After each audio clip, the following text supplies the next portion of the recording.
okay? Yes. All right, I had to sacrifice some tech convenience, but it's okay. Thankfully, from probably my bigger sister, I got a big mouth, so that's one thing I took from her. So, my name is Candy, and I am many things, but today I'm going to speak on my expertise as a hotel procurement manager and meeting and event specialist. Now, what does that mean? I plan meetings and events, and I focus on hotels. So, let's see, next slide. So, who I am, right? In other words, why does my opinion matter? Why does my advice matter? Well, before I get into that, I'm going to walk around the room, and I want everyone to direct their attention to my shoes. I want everybody to look at my sparkly, silver, dazzling shoes. Right? Nice. Oh, yes. Right? Gorgeous shoes. Painful, but gorgeous. Now, why did I sacrifice my feet, my orthopedic convenience? Why did I sacrifice for today's event? Well, events are made up of moments. Moments are supposed to be memorable. You hope for the good, but oftentimes, if you do it poorly, your execution is poor, it's memorable for the wrong reasons. So I say all this to say this. If you do not retain anything, because you all have listened to a tremendous amount of wonderful speakers, if you don't retain anything from my segment, you'll at least remember the lady with the shoes. Fair enough? Yes. All right, let's go to the next slide. Oh, I'm so sorry. All right, so who am I? Well, I have 8 years of experience. I'm a former hotel manager and director from select service to full service. And I do business in the Americas, Caribbean, and Europe. Some of my clients that you guys might be familiar with are NFL teams, Baltimore Ravens, Miami Dolphins, FEMA, Red Cross, airlines. And I work with a scale from events from as humble as 10 people to as large as 5,000 people. Within that metric, you can bet I have done everything when it comes to planning an event and a meeting. I've come against challenges and unorthodox solutions, and I'm here to share with you just a tidbit on those challenges and how to solve them. Really quick, fun fact about me, I'm first-generation American. I'm a musician, and I'm an advocate for women's health, domestic abuse survivors, and for the military. I have a lot of family in the military, so if any of you are affiliated with any organization, feel free to reach out to me. I would love to connect. I promise you, now what's the next slide? All right, so what is meeting and event management? By show of hands, how many of you are meeting or event planners? Okay, hey, be the partner. Now, next slide. Meeting and event management, I expected everyone to raise their hand. Why? Well, the definition of meeting and event management is the planning, execution, and of gatherings ranging from corporate to social. We're going to do a quick exercise, and I want everyone to raise your hand and keep it up if it applies to you. How many of you have planned a birthday? How many of you have planned a vacation? How many of you have planned something for your job? Take a look around the room, everybody. Go ahead. Almost everybody can call themselves a meeting and event planner. This is why my segment applies to each and all of you. We're going to go through the top 10 challenges and just one solution that my experience has proven to be true in solving that. All right, next slide. All right, how many of you guys have been here? Exactly, yesterday. These are the top 10 challenges. Budget management, venue selection, venue coordination, logistics, operation, time management. Does anybody feel comfortable to share with me a challenge that you have about planning an event, planning that birthday? I will. I assisted a big event, and we were supposed to have about 125 people, 150. And the biggest challenge is just trying to get people to and to make sure they sign up for it. But we did almost hit our goal. But the point is to get the word out, get the event out, and make sure that people know about it. That was the biggest challenge. But Exactly. we did Exactly. There are so many challenges in planning events, whether it's something like what I do, 10 events, to even something when I plan those 5K, 10,000 group events, those citywide events. These are the top challenges. There's a plethora of challenges, but given with the 26 minutes I have left, we're gonna run through them very briefly. And then afterwards, I encourage you all to connect with me, and I'm offering complimentary consultation and planning for one event for each person in this room today. So, right here is the statistics.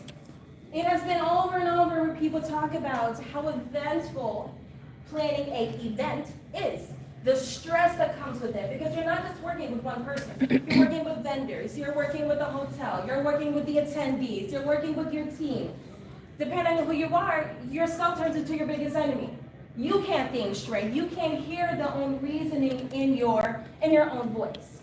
And these are just more evidence. I mean, LinkedIn has rated event planners as the third most stressful job.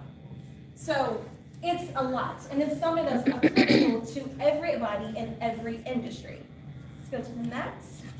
These are the stages of planning an event. 3 main stages: your pre-event, during the event, and your post-event.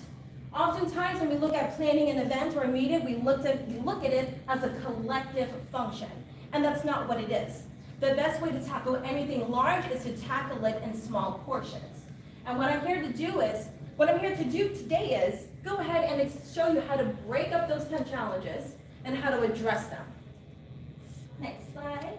All right, so how do we get from this to that?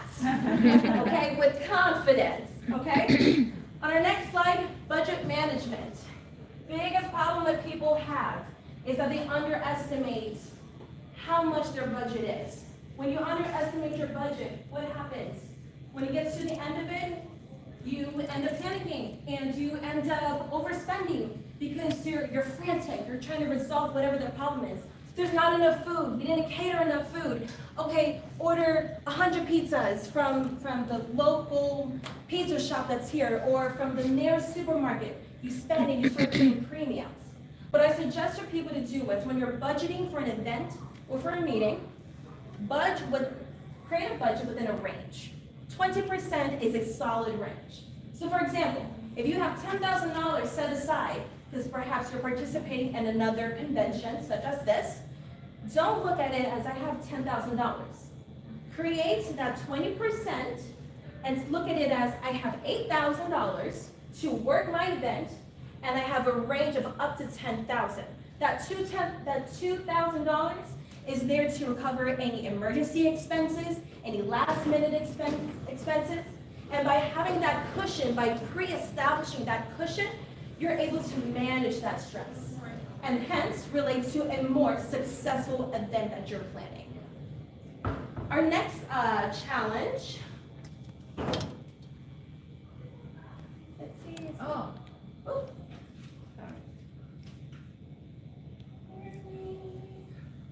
Should be one. Next. There we go. Venue selection. When choosing a venue to host a birthday, for participating in a show, a talent show, let's say, most people, they under-research and they limit themselves. The best advice that I can give you, be unconventional when searching for your venues.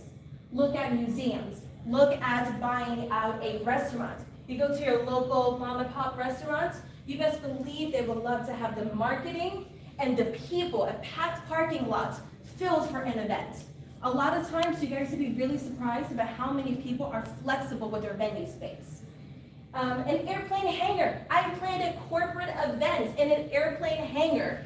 Gorgeous jets. None of them worked because they were all there for maintenance, but nobody knew that. People, they like the experience. They like the, oh, okay, let me just pose here and pose there. They love that. Get unconventional with it. Don't limit yourself to a meeting hall or to a hotel space. There's so many options. Wherever people can gather, you can host an event there. Vendor coordination. This is a big one for me. Oftentimes when I'm sourcing vendors, whether it's the talent, whether it's the experience, a photo booth experience that I want to have, or something as simple as the catering. I used to expect that my vendor knows how to do their job. And unfortunately, there's so many people here that it's new for them, or maybe this is their first job that they're working at this scale, and they don't know how to operate that. When you are working with vendors, ask the obvious question. If you're planning a wedding and you're ordering a cake, ask them, are you delivering the cake, or are you delivering, cutting, serving, and cleaning up? That is the things you guys need to ask. Be very, very intentional. Be very black and white. Be very objective. When you're working with your vendors, ask them, you guys are delivering my tables and my chairs. What do you need from me? Do you have a ramp? Do you have a dolly? Even as simple as that. Because oftentimes people are gonna come and they're gonna be, Miss Candy, you got somebody that can help us with these tables? No, sir, I expected you to have that. I don't have that. Where is a dolly gonna fit in my Toyota Camry? No, sir. So ask the obvious, don't be embarrassed about it. Be very, very diligent and obvious with the questions you ask your vendors and anticipate it. Logistics and operations. This is the fun one. Big mistake, people understaff. They think I'm having an event for 10 people. Do you want to know for one event that I had, it was for a corporate meeting, I had a staff of 6 people just to work with me. Why?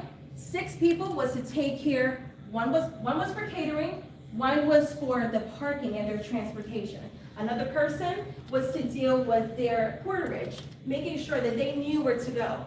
I don't know about any of y'all here, but when I came here today, first thing I looked for was for a bathroom. I booked them at a beautiful, beautiful 4-star resort. And do you think when it's 10 people and one person's going to spend 20 minutes going to the restroom, holding up the whole meeting, you best believe that changes and sours the tone when they return. They're holding up the efficiency of it. So I dedicated a person. Okay, I need you to be ready. Where are you stationed? Can they find you at the front desk? Give me a name. Give me a location. And these are some of the things that you need to think of logistically. I worked with the Florida Hard Rock and Hotel during the Lionel Richie and Mariah Carey tour show down in Hollywood, Florida. You want to know what's a solution we came up with? We came up with rolling them around on computer chairs to get from point A to point B. Why? Because one of the emergency doors where the band would typically go through wasn't functioning properly. So you best believe I took 3 of my staff members, and their job was to sit there with computer chairs that we pulled from the event's hotel office, sit the performers or security, supporting staff on the chairs. Where do you need to go? This door. And they run with them and push them on their chairs. Unconventional, but it works. It gets the job done. That's the biggest thing on planning, is that you have to be creative with it.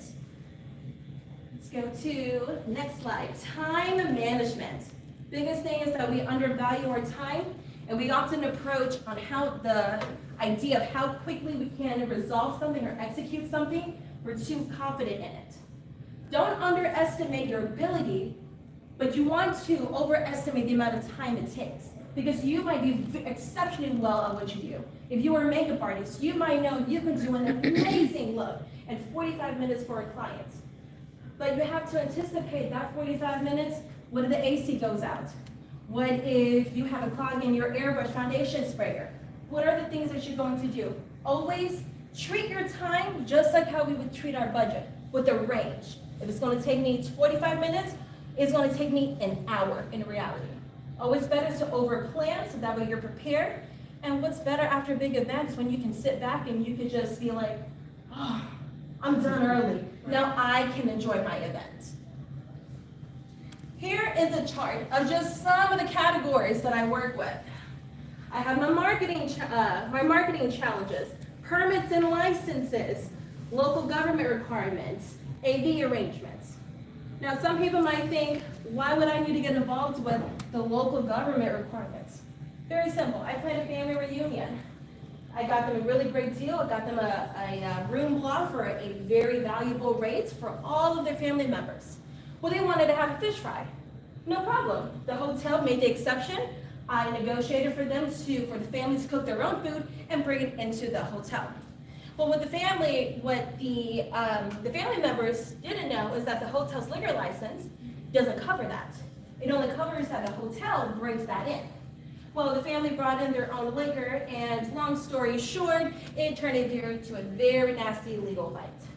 In my role of expertise as a procurement manager, part of my expertise is to negotiate and to contract. And so the family ended up hiring me to extend my abilities to then work on that, on getting that legal requirement of the licensing rectified. When I plan my events in the Caribbean or in Europe, that tax, there's ways to get around it. Very simple. If I'm planning an event in Mexico, once you add meeting to it, that tax does not apply to you. And the only reason I do it is just because it's just a way that we need to measure the metrics. But those are things that not your everyday person would know because you're not doing that. You all have your own jobs on the side. So it's not something that you're gonna study and educate yourself on because that's not the most prioritizing element of what you do. Let's go to the next slide. Okay, so I'm gonna show you guys a video. And after the video, I want somebody to tell me what do they think the next challenge that I'm gonna talk about is. So let's just press play. And stop. Right. Oh, no, it was not.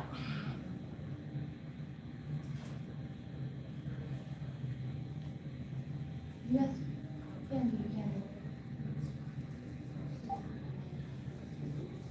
Her room is not down. Oh, no. Ready for the minute. Okay.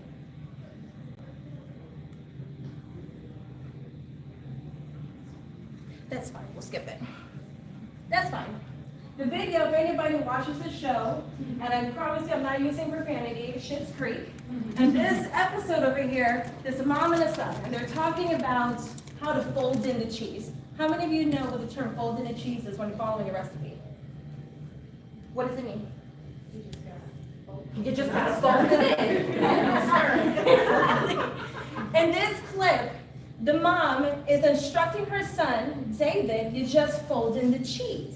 David is like, Mom, how do I fold in broken cheese? Is it like a piece of paper? Do I just fold it in half? What is folding the cheese?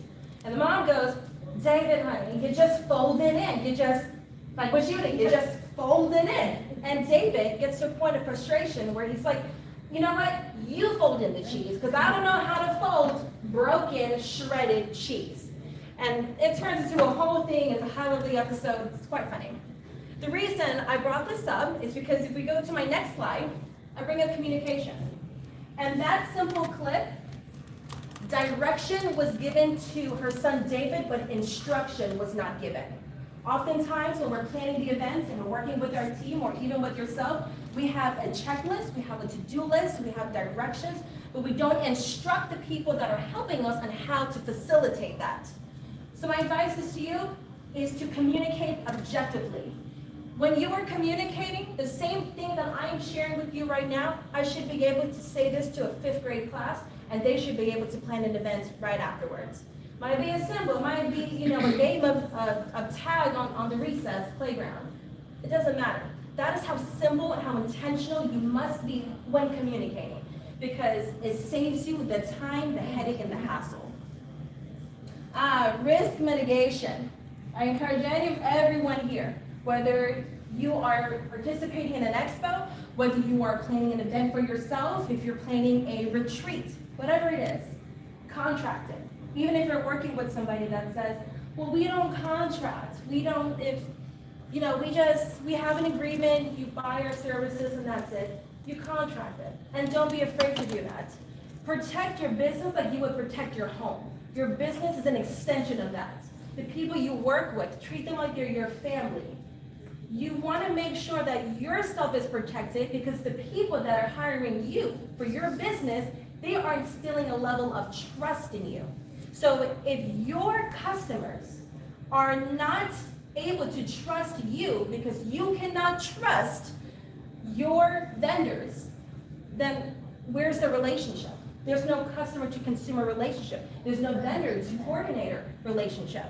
So do not be afraid. I encourage you, ask them those things, right? Now on the next slide, These are some actual examples of things that I have negotiated during events I've planned. How many of you have heard of cake insurance? How many of you have attended a wedding? All right. I planned a wedding, and this is now one of my go-tos now when negotiating. I planned a wedding, and I was able to get the hotel to insure the cake. What does that mean? That means if anything happened on the day of the wedding, it was an outdoor wedding, if anything happened, the sun melted the buttercream, someone's kid knocked the table off, the photographer was just too much on the cake. In case anything happens, I contracted with the hotels for them to have a backup cake. Same flavor, doesn't even have the aesthetics. The same flavor, and they can cut and they can serve. For the hotel, it is something that was a non-negotiable for me. A cake is a big highlight of an event. I'm not gonna rob my clients from that opportunity, so we need to make sure that the service of the cake is insured. Walking in guests, and it's a familiar clause where hotels are legally able to walk you off of their property if they do not have the availability. When I'm planning an event and I have people traveling to that event from their work or so forth, I want to make sure that after they travel, a long day traveling, that they are not stressed and they don't go to the check-in desk and the hotel says, "Sir, ma'am, I'm sorry, but we can't facilitate you because we're sold out." Oftentimes people, they're aghast by it. "You can't walk me, I booked, I have confirmation." That confirmation is just confirmation if you're booking. It's not confirmation that that is where your head is going to sleep. Legally, the hotel would say, "We understand you have a confirmation. What we're going to do is we will rebook you at another hotel." But you don't want to do that because you're attending an event here at this hotel. I want to stay with my peers. A lot of people don't know that. In my line of expertise, for my clients to represent, that is something that I negotiate with them. Next slide. Okay, we're going to skip the videos. Like that. Oh, what, you know? Okay, let's go to another one. Let's see if that works. Listen, everything is changing in the world. Oh, Our kids do this because they never picked up a phone can everyone hear that that? had this on it. My kids have never hung up on somebody and slammed the receiver down. Bing, bing, bing. They never even had a flip phone to close it on somebody. Or slide. They're fake on the phone. Like, how did that do? Hey, call me. Hey, we'll see you later. Call me. Call me later. I mean, like. All right. That brings me to my next challenge, tech integration. Why is that important? When you're planning an event, you need to know your demographic. You need to know, are my consumers, am I targeting people? Am I the sales manager for a retirement home or for a medical health company? Or am I a makeup artist? Or am I a pop-up truck or balloon experience business? Who is my demographic? What technology is easy for them to communicate with? I have a sister who is the same age as me, and bless her heart, my parents are in here. They're gonna know exactly who I'm talking about, so don't go and tell her. But she does not know how to attach a file to an email. And exactly, that's the same look I give her. But she is phenomenal. She can text without looking at the keys on her phone. Her phone is everything, so she's great at that. Integrate technology. When you're integrating technology and you have an event, use something like an app, create an app. It sounds ambitious, it sounds like a big task to do, it's not. There's so many pre-built apps that you just plug in your name and so forth, and people know what's the layout, what's the time. How many of you looked at the speaker board today trying to figure out what time was she speaking at again? Where was this? What time? Exactly. Use an app, send emails, create a social board, but integrate that technology to your advantage. Our guest experience, I'm gonna run through these really quick, is wishful planning. Bottom line is that when it comes to the guest experience, the experience of your attendees, your vendors, and your staff is just as important. If you came to this event today and you were stressed because it was confusion and you didn't know where to go, would you want to come next year? No. If the speakers they had were not giving you valuable practical information, would you care to sit down here? Absolutely. No. Sitting with your vendors, for those of you that are exhibiting here, if it was a nightmare for you to bring and set up your table, they didn't allow you to set up the day before, would you want to stress yourself out to be here? No. Everybody who comes to your event or meeting, regardless of who or what they are here for, they are a guest of your experience, and you need to make sure that everyone's needs are met. You have your water stations here, you have a refreshment station that's here. You need to anticipate these things, and before an event, you ask your customers what will make you comfortable, because comfort is how you combat stress. And post-event evaluation, this part is often overlooked. When we come to an event, like many of us are gonna do, we've collected business cards, we've made conversations with people, but in reality, I bet that if I asked you guys to name 5 people that you connected with and what their names are and what they do, it would be a little bit fuzzy to recall that. Post-evaluation is where you dedicate that time to file, sort, and initiate all the information that you gather from events. That includes reconciliation, paying your expenses, compare your cost to expense report, your profit to loss report. All that is in this last segment. Now, really quick, my number 1 tip is work with me.